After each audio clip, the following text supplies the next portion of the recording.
E aí, já pensou em ganhar muito dinheiro com um canal de corte igual esse daqui que você está assistindo? No primeiro link da descrição temos um aulão para você que quer começar um canal de cortes e faturar muito aqui na internet. Também teremos planilhas que irão te ajudar na hora de organizar a produção do seu canal. Tá esperando o quê? E aí vamos falar dele. Vamos falar dele que ele não vai cair não. Bolsonaro, ele tinha feito aí um apelo após o debate. Eu não tinha visto, mas graças a Deus a Tsuki viu. Ela fez esse recorte aqui que é muito bom. Eu acho que tem tudo a ver com o que a gente acabou de falar, porque ele volta a falar da Nicarágua, a perseguição aos cristãos.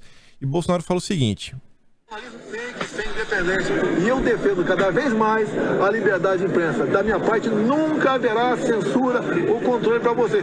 Diferentemente do Lula, que diz o tempo todo que vai controlar vocês, que vai controlar as mídias sociais. Eu sou a pessoa da liberdade. Graças a mim, o Congresso, a Câmara, não votou um projeto de lei que tratava sobre fake news, porque eu trabalhei contra a urgência e nós conseguimos derrubar a urgência. Não tem que existir controle social da mídia e muito menos de vocês. Quando alguém erra, entre na justiça, calúnia, difamação, e se resolve o assunto. Nunca querer escalar um grupo seleto de pessoas para dizer o que é fake news e o que não é. Pode, no primeiro momento, vão atingir as mídias sociais, depois atingir vocês, como está acontecendo na Nicarágua. Há poucos dias, o sinal da TV CNN foi derrubado na Nicarágua. Isso é um crime contra a liberdade de imprensa, contra a democracia. E o que o Lula diz? Que não tem nada a ver com isso, é problema do respectivo presidente. Só que esse presidente prendeu todos os seus opositores e disputou uma reeleição sozinho, com o apoio do Lula. Como com o apoio do Lula, o atual governo de Colômbia ganhou uma eleição. O que ele falou depois de mim na ONU, quando eu defendi, por exemplo, a aceitação de paz e freio perseguidos lá na Nicarágua, tá? O que ele fez? Ele defendeu da tribuna da ONU a cocaína. Não queremos isso para o Brasil. As pessoas que defendem a liberação de drogas não sabem o sofrimento de uma mãe que tem um filho envolvido no mundo das drogas. Pessoal, imaginem. Não precisa nem ser Bolsonaro. Nem ser Bolsonaro. Imaginem um presidente de centro, não precisa ser de direita, um político que a própria imprensa classifique como centro. E que você vê assim, né, estaria mais ou menos sendo que não sei de esquerda pra valer. Imagine se um cara mais ao centro fechasse uma TV. E não a TV qualquer, a CNN. Você já imaginou o caos? Ia ser notícia no mundo inteiro, o mundo ia parar pra comentar disso.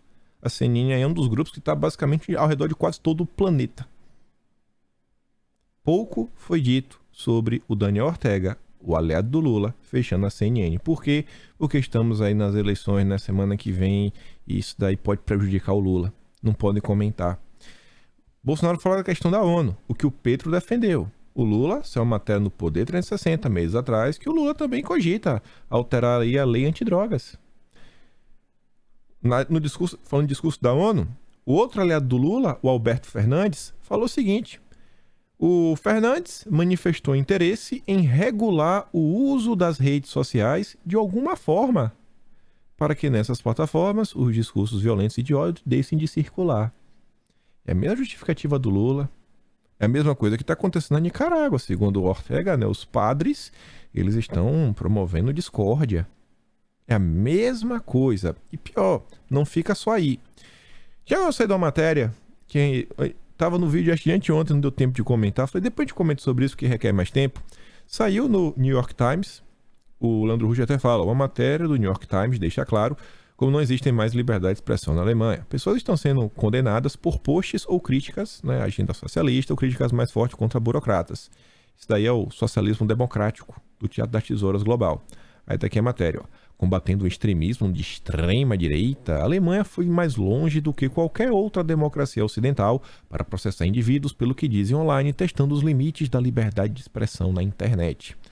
Aí, só 2 parágrafos, a matéria é comprida.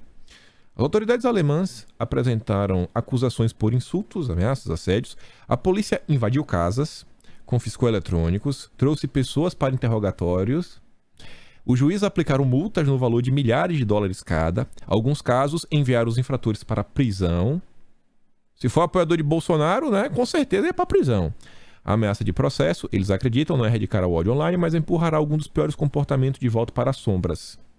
Ao fazer isso, eles viraram do avesso, o que para ouvidos americanos significa proteger a liberdade de expressão. As autoridades na Alemanha argumentam que estão incentivando e defendendo a liberdade de expressão. Os alemães, com essas medidas, eles estão falando, nós estamos defendendo a liberdade de expressão. Por quê? Porque eles estão fornecendo um espaço onde as pessoas podem compartilhar opiniões sem medo de serem atacadas. É basicamente o que o Pedro falou, né? Não, temos que tirar aqui esse discurso, deixar de circular, esse ambiente bonitinho. O Lula teve algumas conversas aí, né, com a turma da Alemanha, principalmente a ala mais radical que está no poder hoje, que é ligada ao Partido Verde. A Ana Cavazzini, que é alemã, né, tá do Parlamento Europeu, teve aqui no Brasil, não só com a turma das centrais sindicais, como com alguns políticos também. O Celso Amorim teve um encontro recente aí com vários parlamentares europeus. E aí, nesse meio tempo, falei que Bolsonaro veio ganhando alguns apoios, assim, inesperados. Isso aqui rolou anteontem. Anteontem também nas redes. Foi anteontem? Foi anteontem, dia 24. Para quem não sabe quem é o Fernão Lara Mesquita, ele é um jornalista brasileiro formado na USP. Ele é diretor do grupo Estadão, que publica o jornal diário Estado de São Paulo, o maior jornal do Brasil, que está na família Mesquita há muitas gerações. Mas pelo que eu ouvi falando, meio que ele está na diretoria, mas hoje não tem tanto poder, estaria com outra ala da família, etc.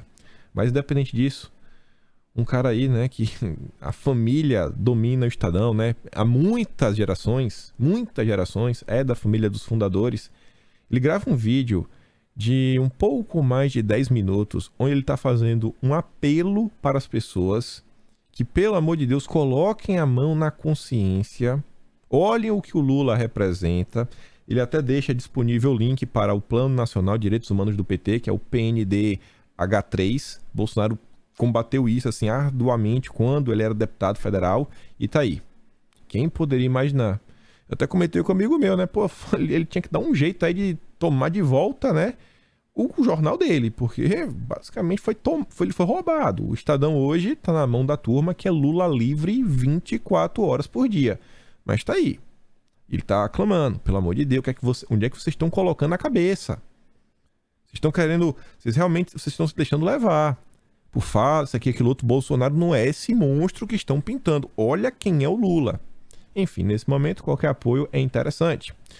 Outro movimento aqui também que chama a atenção e fica muito mais entendível agora, né? Que estamos assim, a uma semana das eleições. Então, quando o cara faz esse aceno, assim, realmente agora tem muita gente que ainda vai estar, assim, às vezes em dúvida, vai decidir o voto. E olha só, para minha surpresa, o Fernando Holliday, e ainda da RT, mas até já aviso, não votem no Fernando Holliday, é ex-MBL, pelo amor de Deus. É ex-MBL e continua sendo MBL, né? Só fingir uma briga. Mas o Holliday fala o seguinte, ó, esse papo de criticar Lula e Bolsonaro na mesma proporção a essa altura do campeonato porque os dois são iguais, é lorota. As pesquisas indicam Lula na frente com risco de ganhar no primeiro turno. Ele é o maior perigo. Negar isso é ajudar o PT. É ajudar o PT. Aí vem outro liberal, Paulo Gendini, e fala, e o Fernando Holliday compartilha, óbvio, incrível ter que explicar isso. Lula e o PT é comprovadamente autoritário, quer censura na mídia, apoia ditadores, já tentou instalar conselhos populares, é também declaradamente antiliberal, diz abertamente que vai desfazer o pouco que foi feito de diminuição do Estado. Se lembra, no primeiro debate da Bandeirantes, o vídeo, logo depois do debate que eu falei, o mais importante desse debate foi Bolsonaro fazer os acenos certos, as falas certas, para começar a reagrupar todos os grupos que apoiaram ele em 2018. E tá chegando a hora. Querendo ou não, né? Assim, sei lá, eu não conheço ninguém que segue o Fernando Holliday, mas não dá para negar que ele tem lá a base de votos, a base de seguidores dele. Tem muito jovem aí que vê o Fernando Holliday e fala, pô, não, realmente esse negócio de anular o voto é meio complicado. Esse negócio de anular o voto, seguir o Nando Moura, tá meio complicado. É melhor votar em Bolsonaro. O Holiday ainda compartilha isso aqui. Esse aqui é também na turma da lacração. Lacração total, tenta lacrar pra cima dos deputados da direita que apoiam o Bolsonaro. Fala mal de Bolsonaro, mas mesmo assim... Tá lá, ó. Lula prometeu censurar, revogar reformas, simpatizante de ditadura de extrema esquerda, devia estar preso e tem sede de vingança. PT, PSOL, PCdoB estão unidos, o que existe de pior na política brasileira. Lula é a maior ameaça. Esse papo de não existe menos pior é balela. Faltando uma semana aí para as eleições, a ficha tá começando a cair. Bolsonaro segue ganhando novos apoios, e apoios inesperados.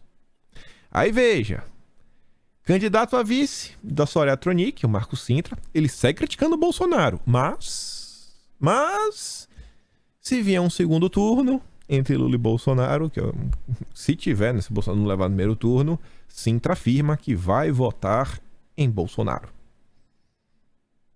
Vai votar em Bolsonaro, né?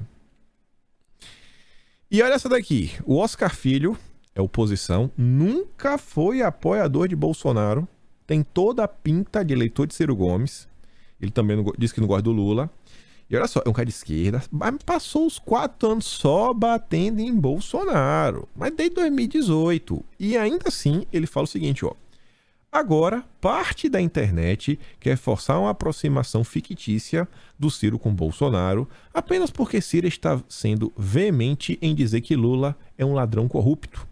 Falar a verdade significa ser um inimigo. Não importa a verdade, só importa quem é amigável com quem é idolatrado. Olha como esse comportamento autoritário do PT, em busca do tal voto útil do Ciro Gomes, está se virando contra eles. Olha como o comportamento do PT está se virando contra eles. Estão indo com muito sede ao pote. Percebam nos meus últimos tweets. Não basta eu ser contra Bolsonaro. Eu preciso ser a favor de Lula. Eu não tenho o direito de não querer nenhum dos dois, sem ser chamado de burro, mau caráter, então qualquer coisa negativa. Ou seja, ou você é Lula ou você não serve. Treta na Isentolândia. E não para por aí. Não para por aí essas confusões que está começando, eu acho que causar ainda mais problemas na campanha do Lula.